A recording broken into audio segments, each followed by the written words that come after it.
చిత్తూరు జిల్లా పూతలపట్టు నియోజకవర్గం ఈసారి రసవత్తర పోరుకు వేదిక కానుంది.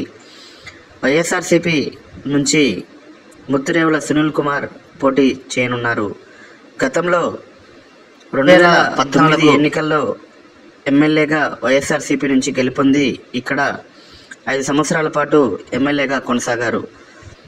స్థానికంగా 5 మండలాల్లో పార్టీ కేడర్తో మంచి సత్సంబంధాలు కలిగిన ఈయన ఈసారి 2024 ఎన్నికల్లో వైఎస్ఆర్సీపీ అభ్యర్థిగా మరోమారు పోటీ చేయనున్నారు.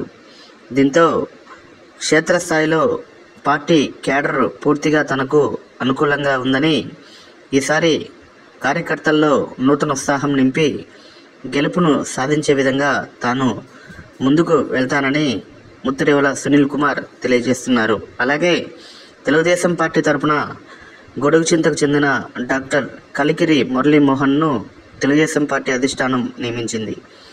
దీంతో గతంలో 2 మార్లు పోటీకి నిలబడి ఓటమి చవిచూసిన తెలుగుదేశం పార్టీ ఈసారి అన్ని సామాజిక వర్గాలను కలుపుకొని ముందుకు వెళ్లే దిశగా జనసేన, భారతీయ జనతా పార్టీ, తెలుగుదేశం కూటమిగా ఏర్పడి కూటమి అభ్యర్థిగా మురళీమోహన్ను బరిలోకి దించనున్నారు. దీంతో నియోజకవర్గంలో ఈసారి తెలుగుదేశం పార్టీ జెండా ఖచ్చితంగా ఎగరవేస్తామని పార్టీ కేడర్ గట్టిగా చెబుతోంది. దీనికి తోడు 5 మండలాల్లో ఉన్న పార్టీ నాయకులు, కార్యకర్తలు తమకు సంపూర్ణ సహకారాలు అందిస్తున్నారని, ఈసారి ఖచ్చితంగా తెలుగుదేశం పార్టీని పూతలపట్టు నియోజకవర్గంలో గెలిపించే విధంగా ప్రతి కార్యకర్త కూడా సైనికుల్లా కృషి చేస్తామని వారు ఇప్పటికే తెలియజేశారు. దీంతో అధిష్టానం సైతం వీరి వైపు మొగ్గు చూపుతోంది.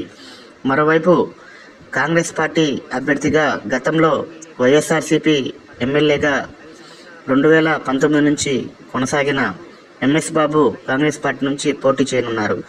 అయితే ఈయనపై పలు అవినీతి ఆరోపణలు, పలు అక్రమాల అధిష్టానం దృష్టికి వెళ్ళడం, అలాగే సర్వేలో సైతం ఈయనకు పూర్తిగా వ్యతిరేకత రావడంతో వారిని టికెట్ ఇవ్వకుండా ఈసారి వైఎస్ఆర్సీపీ ప్రభుత్వం నిరాకరించింది.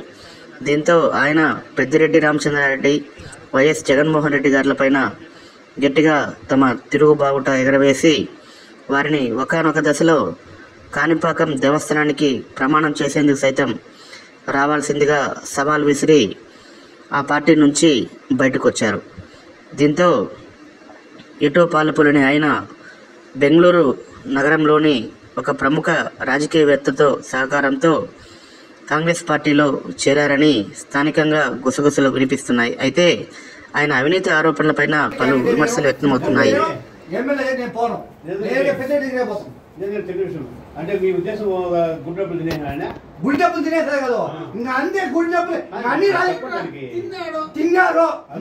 చెప్పడం అవసరం లేదు. వినాయక స్వామి పైన, వినాయక స్వామి సామాన్యుడు కాదు. ఇట్లాంటి వాళ్ళు ఎంతమంది చూసేది ఉంటాడు. ఒకే రోజుకి 9 అయిపోతాడు, 6 ముడికాయలు వేస్తాడు, అంతే 4 రూపాయలు పొడుస్తాడు. ప్రజల డబ్బు కాకుండా డబ్బులు అన్ని డబ్బులు ఎంత డబ్బులు అంతెందుకు పైభావంలో చెప్తాను నేను. ఒక ఎస్సీ క్యాండిడేట్ ఇది, అది తెలుసు, అది 10 మందిలో తెలిసింది.